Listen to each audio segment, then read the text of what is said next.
People thought the Baraxian trade talks would be a disaster. That's what everyone told me as we got closer to their space station. Veshra, Zethia's chief diplomatic advisor, said, Ambassador, you must understand.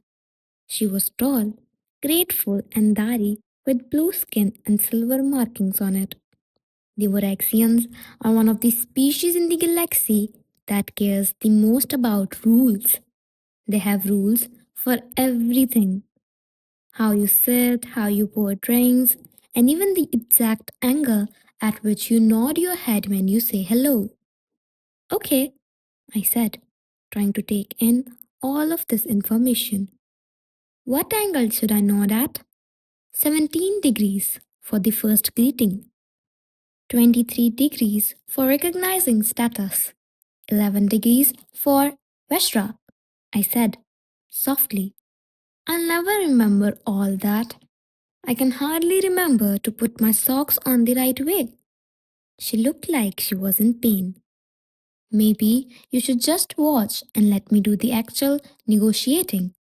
The queen told me to get involved. Veshra said carefully. The queen has a strange amount of faith in your methods. I couldn't disagree with that. I didn't even know why Zerthia kept putting me in these situations. The Baraxian space station was huge and shiny, like a palace that had been built in space. When we docked, a group of Baraxians wearing fancy robes in every color of rainbow came to greet us. They looked like octopuses with many tentacles and big, expressive eyes that changed colors depending on how they were feeling. The head Baraxian, whose name had about 17 syllables that I mentally shortened to Boris, started a formal greeting that lasted 10 minutes. Every word and gesture was carefully chosen. Veshra answered in the same formal way. I stood there trying to keep up, but to be honest, it all seemed like too much work. Finally, we were taken to a room where we could negotiate. There was a big table in the middle of the room and chairs that looked more like thrones around it. Servants brought in trays of snacks and set them down in a precise way that seemed like a ritual. Now, Boris said, his tentacles arranging themselves in what I thought was a formal way. We may begin the 73rd session of trades, negotiations between the Baraxian Commerce Guild and the Andari Empire. 73rd? I couldn't help but ask. How long have you been talking?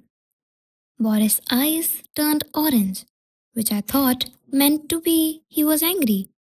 Ambassador Morrison, these things need time and careful thought. You can't rush proper protocol. Okay, sure, but what's really the issue? What do you want to agree on? Veshra gave me a warning look, but Boris spoke up. The disagreement is about the exchange rate for Boraxian textiles and Antari energy crystals. How to fairly tax goods that are moving through border systems, and how to get tariffs that are both fair for both sides. Okay, those all sound like math problems. Do you just sit down and figure out the numbers? Boris said in a stiff voice. We have suggested 17 different ways to do the math. Each has been turned down for different reasons, based on protocol and precedent. I looked at Veshra. She nodded a little, which confirmed what I thought. They weren't stuck on the math itself. They were having trouble with the rules for talking about math. I leaned in and said, Can I ask you something, Boris? I'm sorry if this is rude, but I'm really interested. What do you want from this trade deal? His eyes color changed. I had never seen before, like a deep purple. What do I want? Yeah. What happens to you if this deal goes through? What gets better? Boris' tentacles moved around a little. That is not how negotiations work. In trade economics, what you want personally doesn't matter. But you have to care about something, I said. You've been working on this for months. Why? There was a long pause. Boris then said in a low voice, my homeworld makes the best textiles in 17 systems. But our weavers had a hard time getting the energy they need to run their machines. This problem could be solved with Andari crystals, but the cost is too high and the rules are too complicated. I want to make it possible for our artisans to thrive. That's a good reason, I said warmly. Veshra, what does the Indari Empire want? She seemed uncomfortable when she was asked, but she said, the empire needs a variety of trade partners. Baraxian textiles are famous, and this route would make it possible for people from different cultures to meet and do business with each other. I said, so you both want the same thing, trade that is good for people. But you have to keep arguing about protocol. Protocol exists for a reason, Boris said, but his eyes had turned a softer blue. Negotiations get out of hand without structure. Of course, but structures can sometimes feel like a cage. I took out my tablet. How about we do something else? What if we just figure out the numbers in a way that works for both sides and then figure out how to say it in the right way later? Veshra looked shocked. Boy's eyes changed color quickly. This is very strange, Boris finally said. Yeah, but what is wrong? On my tablet, I opened a spreadsheet. Hey, I'm a mechanic. I don't worry about the right way to fix things when I do it. I fix it in a way that works. Then I write the report later. Can't we do that here? Boris said. Trade negotiations are not machinery. But he didn't sound so sure. Aren't they? You have inputs and outputs, supply and demand, cost and benefits. It's all just numbers in an equation. I began to type. Let's keep it simple. How much does it cost you to make one of your best textiles? Boris thought for a moment and then started to answer. The numbers came easily once he got going. We went back and forth, making a model of the trade relationship on my tablet. No formal language and no set positions. There are only two people trying to fix a problem. Veshra watched in silence, only speaking up now and then to give information about Andari production cost and energy surplus. Boris called in some of his advisors, and soon there was a small group of people around my tablet, all of whom were adding information. I said, so if we set the base exchange rate here, pointing to a number, and add a small tariff that goes into a joint fund for trade route maintenance, does that work for everyone? Boris looked at the screen, and his tentacles moved in a way that I had learned were meant that he was thinking. This is pretty fair. It gives our viewers stability and the entire good profit margin. Great! I saved the document. Rasha, can you put this in the right words for a trade agreement? She looked at me like I had just done something magical. You you just broke a deadlock that had been going on for months in 2 hours? Did I? I looked at the numbers again. I mean, you all did the real work. I only asked questions. I hoped that Boris' bright green eyes meant he was happy. Ambassador Morrison, your way of doing things is very strange, but I think it's nice. We Baraxians take pride in following rules and procedures. Maybe we were so focused on the form that we forgot about the function. I said, that happens. When I first became a mechanic, I always followed the manual to the letter, even when I could see a faster way to do things. My mentor said that rules are not prisons, but tools.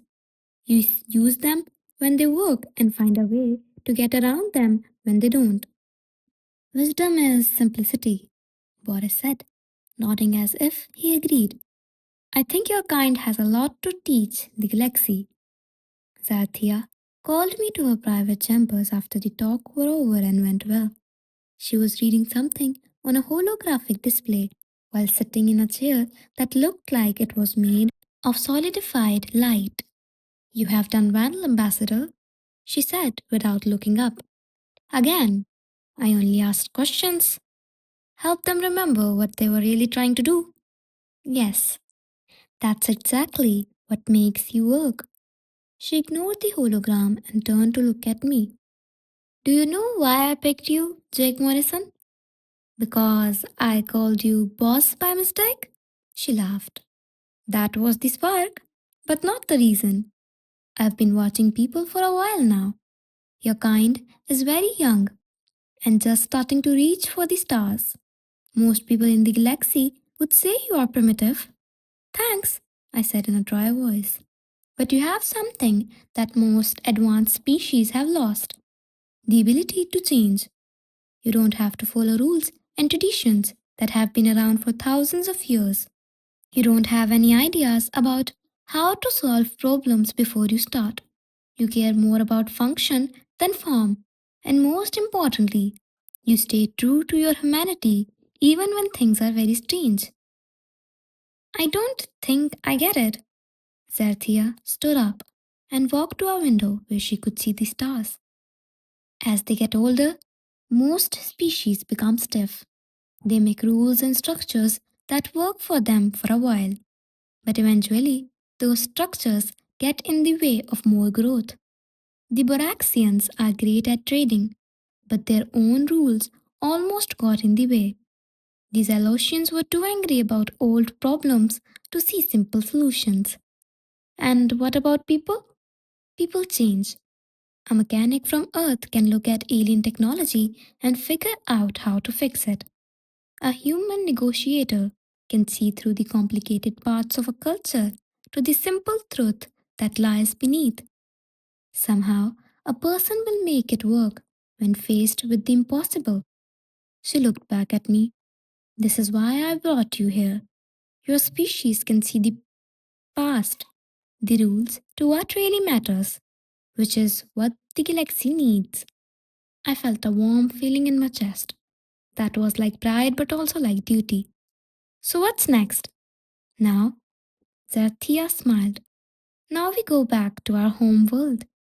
I want you to meet someone, the Indari Empire's Grand Council.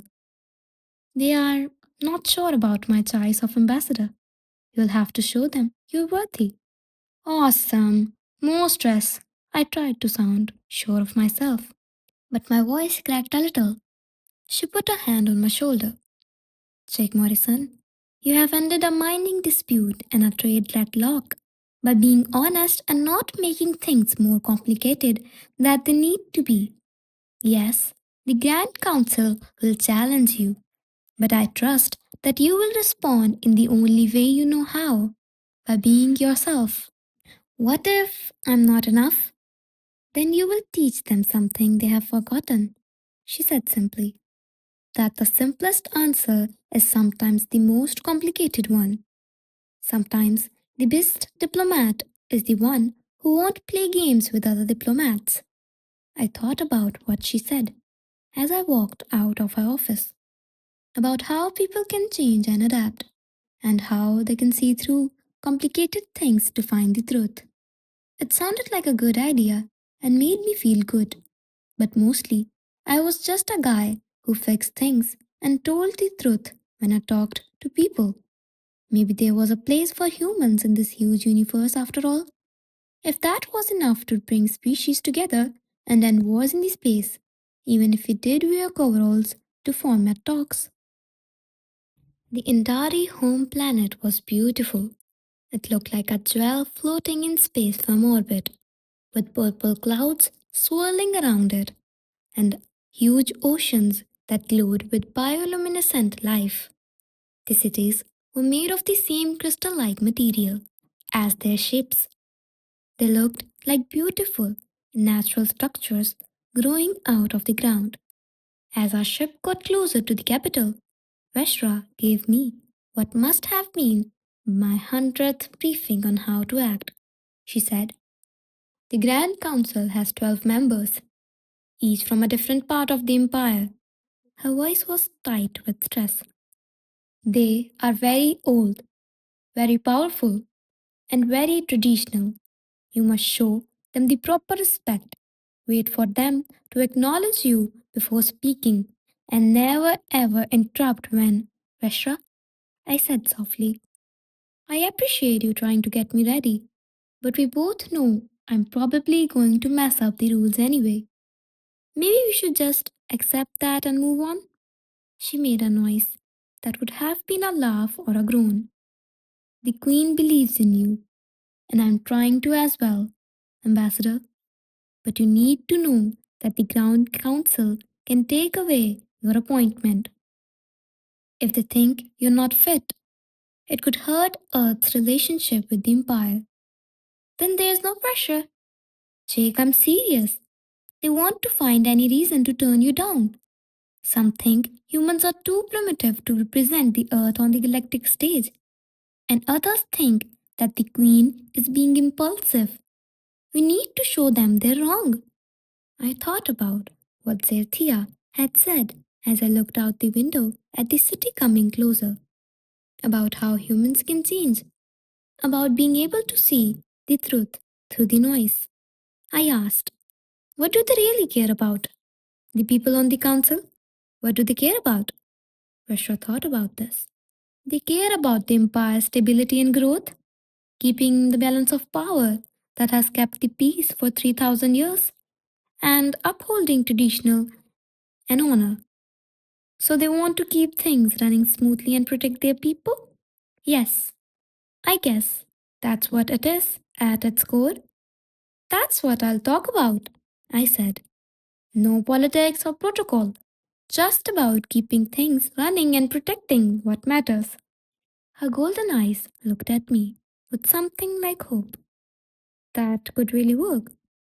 The council chamber was huge, and the ceiling was so high that I couldn't see the top.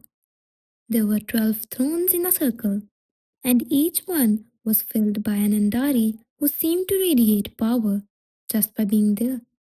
I had learned that the intricate markings on their skin showed their age and status. These were the oldest and most respected people in their whole civilization. Zathia sat on a throne that was little higher than the others. She wore her crown and formal robes. She looked like a queen and was far away, not at all like the person who laughed at my jokes yesterday. I walked to the middle of the circle, very aware of how plain my clothes were. I had agreed to wear clean pants and a nice shirt, but I had turned down the fancy robes they had offered me. At the very least, I should look human if I was going to represent all of the humanity. "Grand Council," Sarthia said in a formal voice. "I present Ambassador Jake Morrison of Earth, who represents humanity in the affairs of entire empire." The first person to speak was an old man with silver markings on his skin, who was a member of the council. "This is the person you chose? A mechanic?" "Yes, Elder Corvax," Zerthia said. "Already he has shown his worth by—" Another council member interrupted, saying, "We have read the reports. A woman with markings that looked like they were moving and changing. The Xylos situation, the Baraxian trade agreement. We have to admit that the results are impressive, but they were achieved through luck, not skill."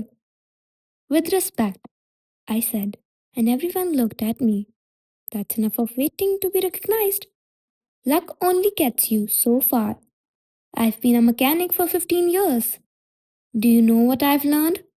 Most of the time, problems that seem hard are really just problems that people have made hard." Elder Corvac's eyes narrowed. "Do you really think that galactic diplomacy is easy?" "No, sir. What I'm saying is that most conflicts come down to simple things. People want to protect what they care about, be heard, and be treated fairly. I took a deep breath to calm down. These Alosians were fighting over an asteroid field, but the real reason that they were fighting was that they didn't trust each other. If they could fix that, the asteroid problem would go away. And what about the Baraxians? Asked another member of the council. Do you really think that centuries of trade rules are just too much? Not unnecessary, I said. Maybe not the best place to start. When I fix a complicated machine, I don't read the whole manual first. I find the problem, the broken part, fix it, and then worry about the documentation.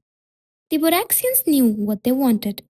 They just needed permission to say it out loud without all the formal languages getting in the way. The woman on the council, who had spoken before, leaned forward. You talk about getting rid of structure and tradition? These things are important. They've kept the empire stable for thousands of years. I didn't say to throw them away. I said, I'm saying that sometimes you need to look past them to remember why they are there in the first place. Rules are meant to help people, not trap them. Elder Corvax said coldly. That's a naive view. You've done well in two small situations. That doesn't mean you can speak for everyone in your species. You're right, I said, and I saw the council members look shocked. I'm not qualified, not in the usual way. I don't know your rules. I can't say half the titles I'm supposed to use. I get the formal greetings wrong every single time. Why are we wasting our time then? Another council member asked. Maybe that's the point, I said, trying to figure out what to say. Earth is new to all of this. We're the species that doesn't know the rules yet. Maybe that gives us a point of view that you've lost. We see problems in a new way, without 300 years of rules telling us what to do. Thea said something. Ambassador Morrison makes a good point. The galaxy is changing. New species are joining the interstellar community, and all alliances are changing. Maybe the old way of doing diplomacy isn't enough for these new problems. Or maybe, Elder Korvac said sharply, you're just tired of tradition and are using this person as an excuse to break up something that has worked for so long. It felt like the room got colder. It seems that saying the queen did something out of boredom was a big deal. But Zathia didn't seem mad. She had a thoughtful look on her face. Let's put the theory to the test, she said. Elder Corvax, you talked about the Dracon Confederacy, the terrestrial dispute that has been struck for 6 months. Please give Ambassador Morrison the briefing so he can try to find a solution. That's crazy, Corvax said. That situation is too complicated to understand with problems going back. Then he will fail, Sathya said smoothly, and you will have proof that my faith in him is misplaced. Or he will succeed, and maybe we will all learn something useful. The members of the council looked at one another. Finally, Corvax nodded stiffly. That's fine. But if he fails, we'll talk about the Earth's role in this empire again. Okay, Zethia said. I saw worry in her eyes for a split second when she looked at me. Then she was distant and royal again. Ambassador Morrison, you will have access to all relevant files. You have 3 days to propose a solution. The Council will reconvene to hear your recommendation. 3 days? I tried not to sound scared. For a 6-month standstill? Elder Korvac said. That seems more than generous, with what could have been a smile. When I left the council chamber with Veshra, she was shaking her head. 3 days. That's impossible. The Dracon situation has terrestrial claims, resource rights, religious sites, and about 15 other things that make it more complicated. Then we should get going, I said, trying to sound more sure of myself than I was. Where can I find the files? The next 3 days were the hardest I've ever had. I read until my eyes hurt. The Indari Empire and the Dracon Confederacy have been around for hundreds of years. Disputes over borders, trade problems, cultural misunderstandings that had grown into serious complaints. The current crisis was all about a system called Theta 7. It was claimed by both sides. The Indari said that it had been theirs for 600 years. The Dracons said that their ancestors had lived there first, but they had to leave because of a war of thousands years ago. They said they had the right to take it back. Both sides had good points. Legal precedents, documents from the past, passionate calls for honor and justice. I read everything and took a lot of notes, but I felt more lost as time went on. Zethia came to see me in my room on the second day. Holographic displays of maps, timelines, and legal documents were all around me. She asked, "How is your preparation going?" "Honestly, I have no idea how to solve this." I rubbed my tired eyes. "Both sides are right, but in different ways. How do you choose?" "Our best diplomats have been trying to figure that out for months." "What would you do?" I asked. "If you had to pick?" She gave it some thought. "I would rule in favor of the Indari claim. We've owned that land for hundreds of years. Practical concerns must come before ancient history." "But that's not right for the Dracon." "Yes," she said. "But fairness and practicality don't always go hand in hand."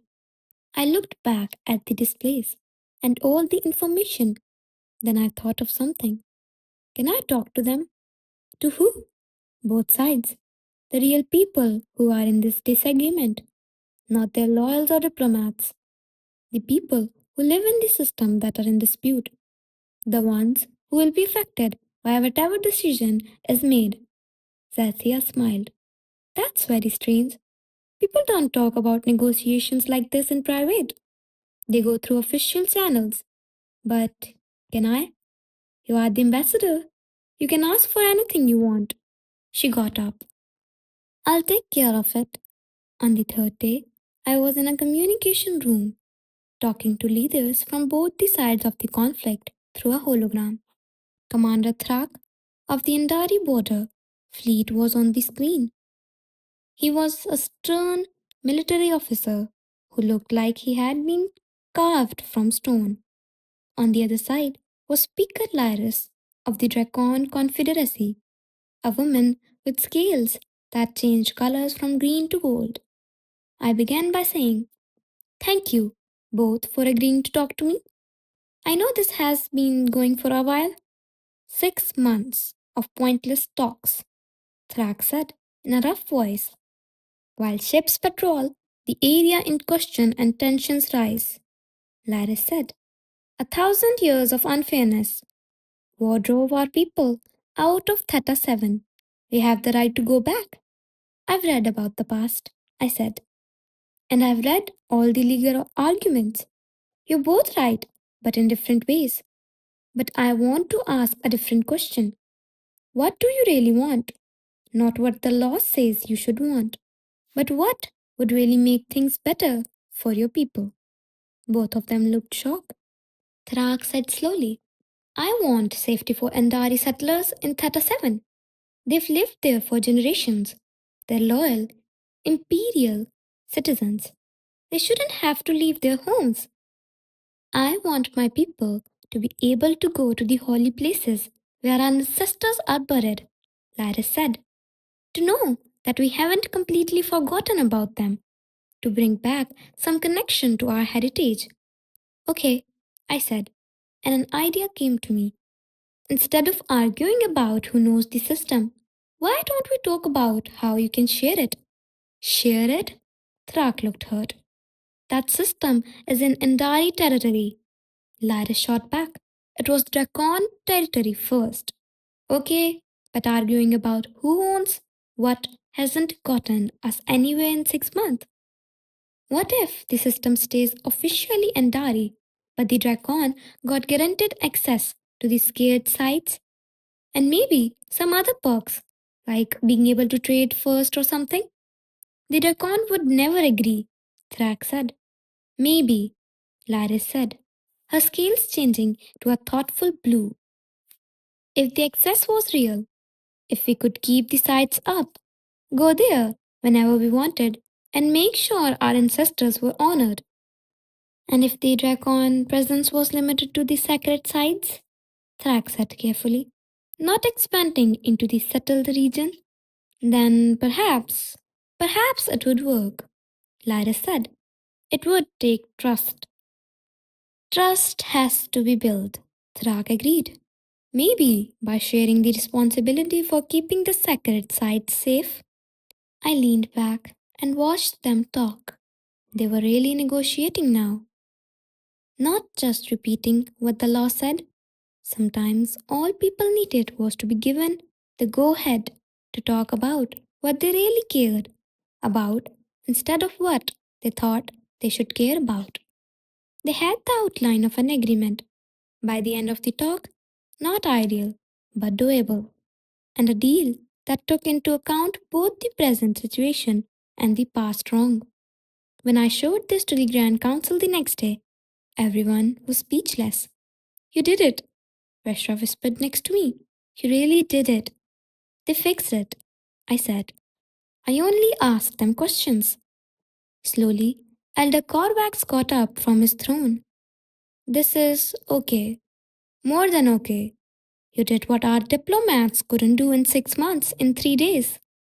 Honestly, I didn't know enough about the law to argue, I said. I just talked to them like they were people. Another council member, who hadn't said anything before, laughed. It was a nice sound. Maybe that's exactly what we needed. We had forgotten that there are real people with real problems behind every terrestrial dispute. Zarthia got up from her throne, and her smile was bright. Does the Grand Council agree that Ambassador Morrison is Earth's representative? They all nodded one by one, even Elder Corvax, who looked like it hurt him. Very well, Zarthia said. Let it be known that Ambassador Jake Morrison represents humanity in the affairs of the entire empire. After the formal meeting, Elder Corvax came up to me and said, I was wrong about you, human. You are not sophisticated in the way we think of it. But maybe that's not what we need. Maybe the most advanced solution is to remember the simple truths we've made too complicated. I believe there is room for both, I said. Your rules and traditions are there for a reason. But it might be helpful to have someone who doesn't know all those reasons ask why and what if every now and then. He slowly nodded. Maybe Ambassador Morrison, how does a mechanic get so smart about people? I said. Mechanics breaks for a simple reason. A loose connection, a worn part, or something out of alignment. People aren't that different. Usually, when something wrong, it's because of simple things like misunderstanding, fear, or pride. Fix the simple thing, and the complex problem often fixes itself, he said. Diplomacy defined? Not by adding new complexity, but by remembering how simple things used to be. Your species will be a fun addition to the galactic community, Ambassador. Sathya came up to me as he walked away. Good job, Morrison. I was scared the whole time. That's what made you perfect. You faced an impossible situation with humility and curiosity instead of confidence and assumption. She pointed out the stars outside the window. This is only the beginning. The Empire has thousands of worlds, hundreds of species, and countless situations that could use your unique point of view. Don't worry about it, right? She laughed, and for a moment, she was just Sathya, not the eternal sovereign. Oh, there will be pressure. This will be crisis, fights, and times when you question everything. But I believe in you, Jake Morrison. You have already shown that sometimes the best way to solve a problem is to care about the people involved and ask them what they need. I looked out the strange city where the crystal spires caught the light of an alien sun and thought about how far I'd come from being a mechanic in Nevada. I thought about how these Alosians could learn to work together, how the Baraxians and Andari could find fair trade, and how the Dracon and Andari could share sacred places. I guess I couldn't change the galaxy, but I might be able to help people remember how to talk to each other, how to look beyond the complicated paths and see what really mattered. And maybe that was all they needed. That might have been exactly what an accidental ambassador in coveralls was meant to do. It had been 6 months since I became ambassador, and life had settled into a strange new routine. It was strange because my office was a diplomatic suite on an alien flagship that was moving between star systems.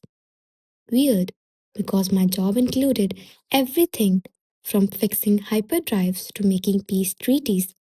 It was strange because I was living a life I never thought I would, but it felt good. I was in my room, video calling my sister back on Earth. She still lived in our hometown, worked as a teacher, and was the only person who could keep me from going crazy. So let's get this straight, Sarah said, laughing at me through the screen. You got two alien warlords to agree to a ceasefire over drinks? I said. It was more complicated than that. There was a whole fight over mining rights, and you really did tell me that you got along over fizzy drinks. Okay, yes. But the drinks led to a conversation that led to understanding, that led to my brother, the diplomat, solving galactic conflicts with soda. She had a big smile on her face. Mom would be so happy and so lost. I smiled back because I felt that same mix of happiness and sadness. 3 years ago, before any of this happened, our mom died. I wish she could see how her son, her mechanic son, had changed. How's Mr. Whiskers? Fat and spoiled, I said, changing the subject. He still sits by your chair every night like he's waiting for you. Sarah's face softened. When are you coming back home, Jake? Even for a visit? I don't know. Things are hectic. There is always another problem or crisis that needs to be dealt with. I thought about it. Sometimes I feel bad. It feels like I'm leaving Earth behind while I play ambassador to aliens. Are you kidding? Sarah's voice got angry. Jake, you're out there for all of us. When you help solve a problem or make friends with a new species, you're showing them what people can do. That's not leaving Earth behind. That's giving the universe a voice for Earth. Veshra showed up at my door before I could answer. Ambassador, the Queen wants to see you right away. There is a problem. I said goodbye to Sarah and ran to the command center. Zarthia was in front of a huge holographic display that showed a star system I had never seen before. Several other Andari officers stood around her, looking serious. What's going on? Zarthia said. The Kalwar Collective has officially asked to join the Indari's empire. This is something to be happy about. But there is a problem. She pointed, and the screen zoomed in on a specific planet. The home planet of the Kalwar. There are 6 billion people living there. They want to join the empire so that we can protect them and help them trade. That sounds good. What is the problem? The Kalwar have a caste system that rules them. The upper caste have all the power and resources. People in the lower caste are basically slaves. Her golden eyes met mine. The Grand Council is split. Some say we should let them in and try to change their system from the inside. Some people say we can't work with a civilization that has slavery. My stomach dropped. And they want to know what I think? You are the ambassador. You can see through the noise to the truth. The council values your opinion. She turned off the screen. I took a deep breath and thought carefully about what they said. Can I talk to them? The Kalwar, both the leaders and some of the lower caste people? That's not normal, but yes, then that's what I have to do. I can't say what I think about people I haven't met. I was on the Kalwar homeworld 3 days later. The sights on this beautiful planet rose in graceful spirals toward the sky. But there was a dark side to the beauty. The lower caste lived in the underground warrens and worked in the factories and mines that made life easier for the upper caste. I made sure to see both sides of the world, the bright towers and the dark tunnels below. I met Lord Kevrin, one of the leaders of the Kalwar in the towers. He was tall and graceful, with scales that changed colors and a voice that sounded like music. His quarters were more luxurious than anything I'd ever seen. Ambassador Morrison, he said warmly, we are grateful for your visit. The Indari Empire is famous, and joining such a civilization would be the best thing that could happen to my people. Tell me about your people, I said. All of them. Of course. The Kalwar are an old species with a long history of, I mean, all of them. The ones that live in the towers and the ones that live in the tunnels. His face got a little less angry. Oh, you talk about the worker caste? They play an important role in our society. I said, they're slaves. They are given purpose and care, food, shelter, and work that gives their lives purpose. They would be lost without the structure we give them. Have you asked them if they feel lost? The scales on the Lord Kelvin's body turned darker. You don't get our culture, Ambassador. This system has been around for thousands of years. It comes naturally to us. Many cultures have had slavery, I said. That doesn't make it okay. For hundreds of years, there was slavery on my planet. We are ashamed of what we did back then. Then maybe your world was different. Maybe your lower classes were able to govern themselves, not ours. I got up. I want to meet some of them, if that's okay. He clearly didn't want to agree, but he was too polite to say no. Do as you wish. I met Mara and her family in the tunnels below. They lived in a small room carved out of rock that was barely big enough for 4 people to sleep in. Mara spent 16 hours a day working in a crystal mine. When her kids grew up, they would go there with her. What would you do if you were free? I asked. She seemed confused. Free? If you could pick your own life, what do you want? I've never thought about things like that. But then her eyes, which were dark and deep like wells, suddenly turned to me with great intensity. I want my kids to learn, to read, and learn about the world outside of these tunnels, to pick their own paths. And if you could choose your own path, I would I would like to see the sky, she said softly. I was born in these tunnels. I've never seen the sky. I spent hours in those tunnels, talking to a lot of lower caste Kalwar. When they were allowed to speak freely, each and every one of them talked about dreams and desires that went beyond their jobs. They weren't simple or able to do things. They were people who had been systematically oppressed and told they were less than others until many of them believed it. I knew what I had to say when I got back to the Indari ship. The Grand Council got together to listen to my report. I stood in the middle of their circle, thinking about Mara, who had never seen the sky, and the Lord Gavrin, who really thought his people needed to be ruled. I also thought about how injustice could look like order in so many ways. The Kilwar want to join the empire, I said. Their leaders think it's a way to make their people richer and safer. They can give us resources and a good strategic position and a chance to learn about their culture. Most people would say that accepting them would be good for the empire. But, Elder Korvax asked, but we would be supporting slavery. We would be telling 6 billion people that it's okay for them to suffer as long as it helps us. We would be saying that some lives are more important than others because of how they were born. One council member said, the Kalwar culture is very old.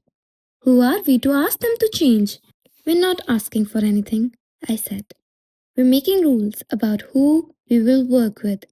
We're telling you that if you want to be a part of this empire, you need to believe in certain things. One of those values should be that everyone has the right to be free and make their own decisions. And what if the Kalwa say no? Asked another council member. Then they don't join. That's all there it is. I looked at Zaithia. I know this isn't the complicated diplomatic answer you are probably looking for, but sometimes the simple answer is the right one, even when it's hard. The council talked about it for hours. I stood outside with Veshra, pacing back and forth nervously. You took a strong position, she said, more daring than most ambassadors would be. I met Mara, I said softly. Veshra, she's never seen the sky.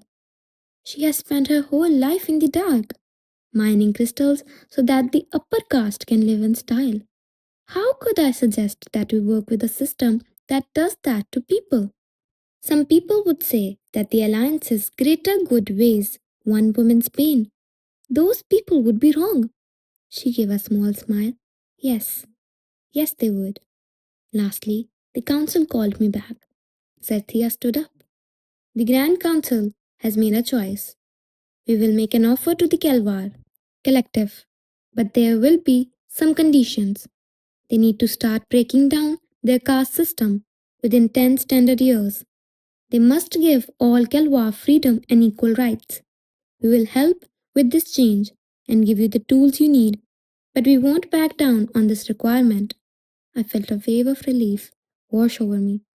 Thank you, Elder Korvac said. You gave us moral clarity, Ambassador Morrison, something we didn't have in our calculations of risk and benefit. You made us remember that an empire built on justice should never work with injustice, no matter what it cost. It was clear that Lord Kevrin was not happy with the situation, but he was also practical. There were too many benefits to being a member of the empire to say no. He said he would start the process of change. I went back to the tunnels one last time before I left the Kelwar home world. I found Mara and told her what we had decided. Free? She said quietly. We will be free. It will take time, years, but yes, you and your kids will be able to choose how to live your lives. She started to cry. I don't know how to thank you. Thank me by living well, I said. By telling your kids that they can be anything they want to be by looking at the sky. Zathia joined me at the observation window as our ship left the orbit Kelvar. She asked, do you know what you did? You have set a standard. Now every species that wants to join the empire will be judged not only on how useful they are strategically, but also on how well they fit in morally. You've made it harder for the empire to make decisions. Is that bad? No, it is important. That's right. She stared at the stars. I picked you because I thought people could bring something good to the galaxy. You have shown me that I was right over and over again, not because of great strategy or expert negotiation, but because of clear morals. By caring about the Maras in the universe, I asked, what happens now? I mean, for a long time. I can't keep doing this. Earth will need a real diplomat one day. Jake Morrison, you are a real diplomat. Maybe the most real one the galaxy has ever seen. But you are right that this can't last forever. There will be more people one day. People who know how to handle galactic matters and know the rules and politics. But they will have to remember what you taught us. What have I taught you? That the most advanced diplomacy is knowing that behind every position and argument are the real people with hopes, fears, and dreams. That the simplest answer is sometimes the most elegant one. That rules and customs are not prisons but tools. That caring is more important than being smart. I thought about the last 6 months. The fights were over, the friends I had made, and the small changes I had been able to make. I thought about Mara, who would finally be able to see the sky, about how the Zylosians worked together, about how the Baraxians and Andari trade fairly, the Dracon honor their ancestors. I'm just a mechanic, I said softly. You're an ambassador, Satya said. One who knows that civilizations like machines work best. All their parts are properly aligned and treated with care. Someone who knows that you don't just work around something that's broken, you fix it. She was correct. I'd been doing the same job all along in a way, finding what was wrong and fixing it. The scale had just grown. So, what's next? I asked. What's next? We have been invited to the Centauri conference. 300 species coming together to talk about trade, safety, and working together. It will be crazy, full of arguments, and very important for the stability of the galaxy. And you're bringing me? Of course. Someone needs to ask the easy questions that no one else is smart enough to ask. She grinned. I've also heard that the conference will have a mechanical exhibition.